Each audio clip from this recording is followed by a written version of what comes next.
Hello doctors and would be doctors, मेरे channel modern medicine classes by doctor Jyoti Jain में मैं आप सबका हार्दिक स्वागत करती हूँ। दोस्तों, हमने पिछले वीडियो में देखे थे पेप्टिक अल्सर के क्लिनिकल फीचर्स, कॉम्प्लिकेशंस और इन्वेस्टिगेशन। आज हम देखेंगे उसका मैनेजमेंट, मतलब management of peptic ulcer. Peptic ulcer का मैनेजमेंट जो होता है, इसके दो पार्ट्स हैं। एक होता है मेडिकल मैनेजमेंट और दूसरा होता है सर्जिकल। तो आज हम देखेंगे पहले मेडिकल मैनेजमेंट। तो मेडिकल मैनेजमेंट में हम देखेंगे कि इसके इंडिकेशंस, आपको किस कंडीशन में मेडिकल मैनेजमेंट करना चाहिए, ये सबसे पहले। तो इसके जो इंडिकेशंस हैं मेडिकल मैनेजमेंट के, वो कुछ 5-6 इंडिकेशंस हैं। सबसे पहला इंडिकेशन है short history less than 5 years with few relapses. यानी समझ ही गए हैं अपन कि पेप्टिक अल्सर लंबी चलने वाली डिजीज़ है। तो ये कह रहे हैं शॉर्ट हिस्ट्री, मतलब 5 साल से कम की हिस्ट्री हो। 5 साल हम बहुत लंबा समय मानते हैं, पर पेप्टिक अल्सर के हिसाब से 5 साल लंबा समय नहीं है।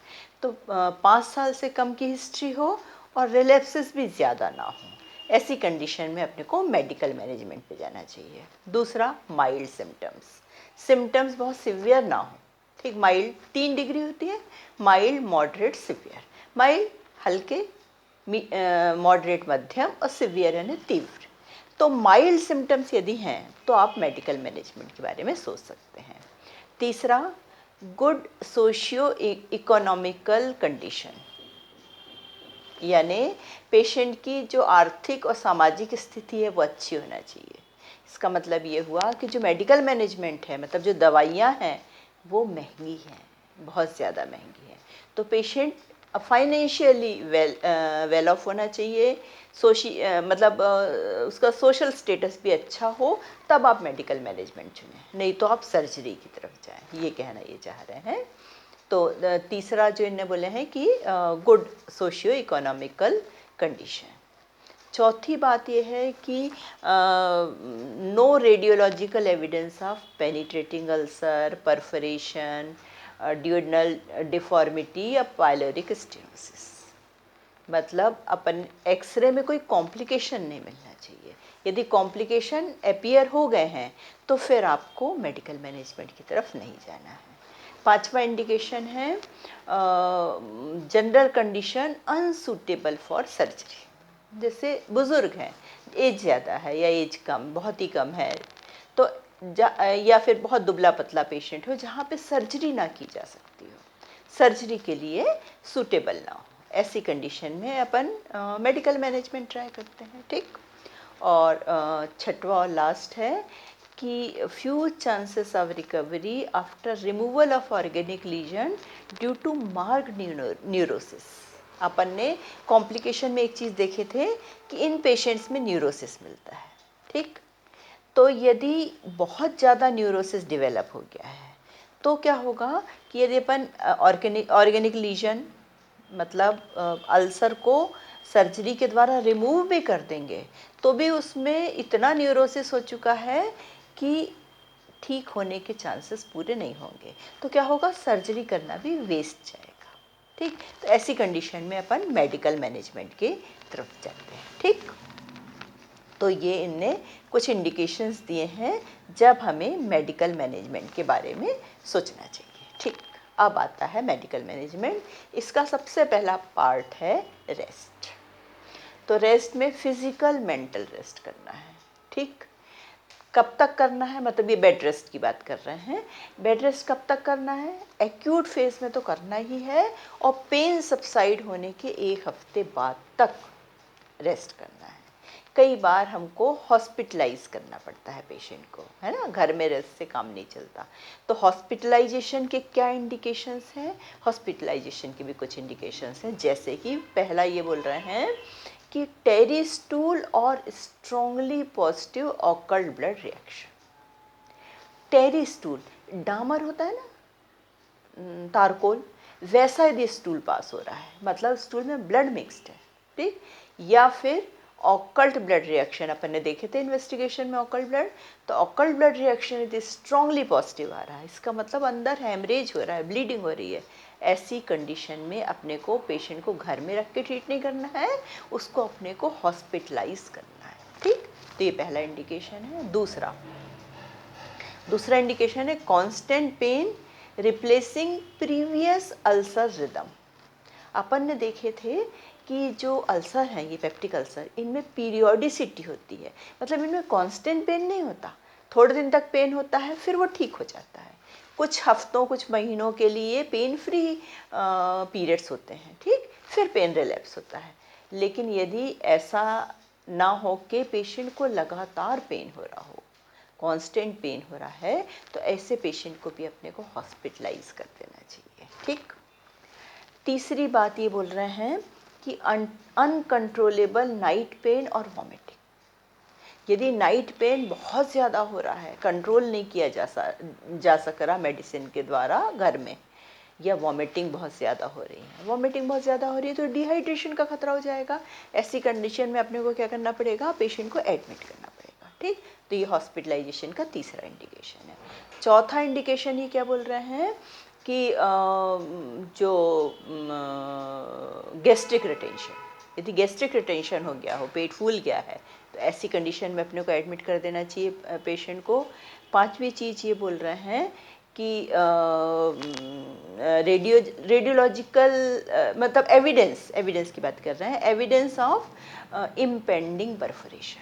यदि आपको परफोरेशन का खतरा महसूस हो रहा है, तो ऐसी कंडीशन में घर में नहीं रखना है पेशेंट को, उसको हॉस्पिटलाइज कर देना है।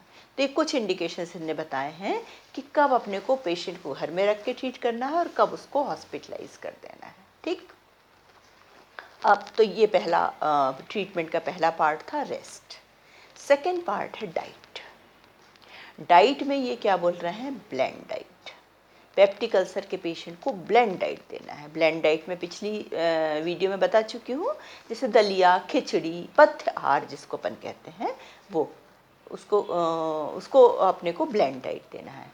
तो ये कब तक देना है, मतलब इसका duration of such diet depends upon some factors like severity of symptoms. अपने को ये देखना है कि सिम्टम्स कितने सीवियर हैं। बहुत ज़्यादा सीवियर हैं तो आपको लंबे समय तक देना पड़ेगा ब्लेंड डाइट, लेकिन यदि बहुत सीवियर नहीं है सिम्टम्स, तो आप थोड़े समय बाद नॉर्मल डाइट पे शिफ्ट कर सकते हैं। दूसरी बात, कॉन्स्टिट्यूशन, पेशेंट की बनावट कैसी है, पतला दुबला है, कमज़ोर है, तो आप बहुत दिन तक ब्लेंड डाइट उसको नहीं दे पाएंगे, है ना।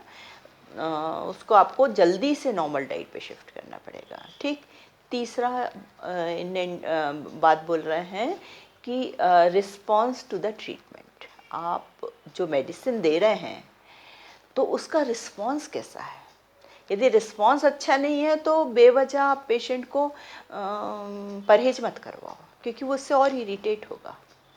यदि जो ट्रीटमेंट आप दे रहे हो उसका यदि रिस्पॉन्स अच्छा है, तो फिर अपन पेशेंट को ज़्यादा लंबे समय तक भी वो ब्लेंड डाइट के लिए कन्विंस कर सकते हैं। ठीक, और चौथी बात है कोऑपरेशन ऑफ द पेशेंट।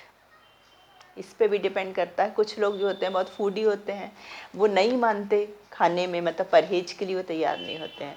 तो यदि वो अच्छे से कोऑपरेट कर रहा है तो आप ब्लेंड डाइट के पीरियड को लंबा खींच सकते हैं। लेकिन यदि नहीं कर रहा तो जब तक बहुत ज़रूरी है तब तक कराएं, फिर नॉर्मल डाइट पे शिफ्ट करते हैं। ठीक, अब डाइट इसमें कैसी होना चाहिए, ये कह रहे हैं 3 hourly diet through out the day. अपने को हर 3 घंटे में खाना देना है। Small, easily digestible but with adequate calorie forms the basis of the treatment of the peptic ulcer। ये कह रहे हैं कि अपने को थोड़ा थोड़ा खाना देना है, इकट्ठा खाना नहीं देना है, थोड़ा थोड़ा खाना देना है। स्मॉल डाइट है, इजीली डाइजेस्टेबल होना चाहिए, आसानी से पच जाए, लेकिन उसमें कैलोरी वैल्यू पर्याप्त होना चाहिए, है ना, मतलब नहीं तो मेल न्यूट्रिशन हो जाएगा पेशेंट को। तो ऐसी डाइट अपने को देना चाहिए। ठीक, तो ये था सेकंड मतलब मेडिकल मैनेजमेंट का second part, diet. Third part पे आती है ड्रग्स। इसमें 4 तरह की मतलब 4 ग्रुप्स में इन पेप्टिक अल्सर की ड्रग्स को बांटा गया है। सबसे पहला जो ड्रग्स का जो ग्रुप है वो है फॉर न्यूट्रलाइजिंग कंट्रोलिंग एंड हाँ, neutralising, controlling and suppressing the acid secretion. मतलब ऐसी ड्रग्स जो एसिड जो सीक्रेट हो गया है उसको न्यूट्रलाइज कर सकें, उसके सीक्रीशन को कंट्रोल कर सकें और उसके सीक्रीशन को कम कर सकें, ऐसी ड्रग्स का एक ग्रुप होता है। तो इस ग्रुप में 4 ड्रग्स आती हैं। सबसे पहला जो ग्रुप है इसमें ड्रग्स का, उनका नाम है H2 receptor antagonist. H2 receptors अपन ने देखे थे जब अपन ने HCl सीक्रेशन की फिजियोलॉजी देखे थे, ठीक। एंटागोनिस्ट एक नया वर्ड आया। एंटागोनिस्ट यानी जो किसी एक्शन का विरोध करे, उसको अपन कहते हैं एंटागोनिस्ट। तो H2 रिसेप्टर एंटागोनिस्ट मतलब जो H2 रिसेप्टर्स हैं उनके विरोधी हो। तो ऐसी ड्रग्स क्या करेंगे, जब अपन बॉडी देंगे पेशेंट को, तो पेशेंट की बॉडी में जाएंगी और वो जाके पैराइटल सेल्स में H2 रिसेप्टर्स जो हैं उनसे कंबाइन हो जाएंगी। तो फिर क्या होगा, हिस्टामिन को कंबाइन होने के लिए रिसेप्टर्स नहीं मिलेंगे, तो HCl सीक्रेशन कम हो जाएगा। तो इनको अपन कहते हैं H2 रिसेप्टर ब्लॉकर्स या H2 रिसेप्टर्स एंटागोनिस्ट, ठीक। इस ग्रुप में कई ड्रग्स आती हैं, जैसे कि साइमेटिडिन, इसको अपन देते हैं 800 mg, ranitidine 300 mg, famotidine 40 mg और roxatidine 150 mg OD at bed time, ठीक। पूरी डोज को अपन रात को सोते समय देते हैं। तो जो 75% केसेस होते हैं उनमें 4 वीक्स में इस ट्रीटमेंट से अल्सर हील हो जाते हैं, लेकिन 90% केसेस में 8 वीक्स में अल्सर हील होते हैं, ठीक। तो मतलब ये 4 वीक्स तक या 8 वीक्स तक आपको इसी डोज में देना है। फिर इसके बाद आती है इसकी मेंटेनेंस डोज।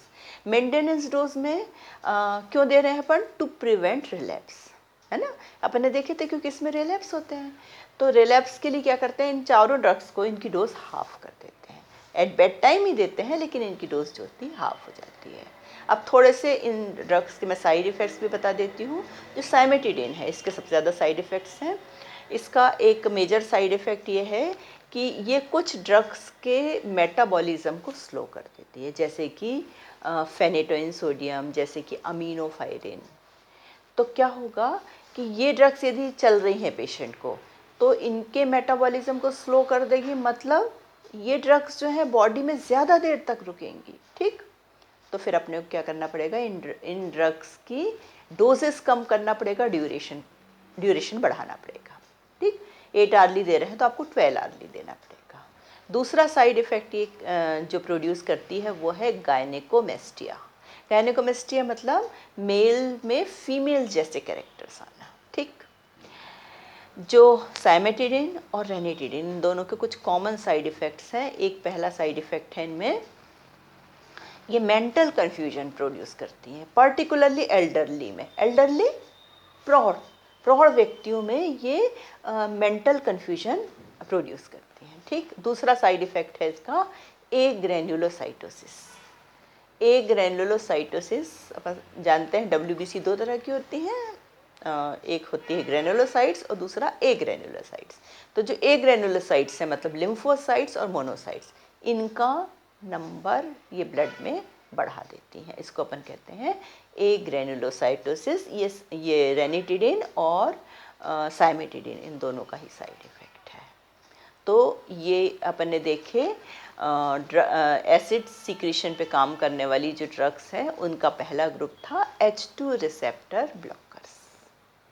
ट्रीटमेंट इसका लंबा है, तो बाकी की ड्रग्स के बारे में मैं नेक्स्ट वीडियो में बताऊंगी, ठीक। कैसा लगा मेरा वीडियो कमेंट करके ज़रूर बताना, पसंद आए तो लाइक करना, अपने दोस्तों के साथ शेयर करना और सब्सक्राइब जिसने नहीं किया है वो तो करना ही है। अगली मुलाकात तक के लिए चाहूँगी आज्ञा, नमस्कार।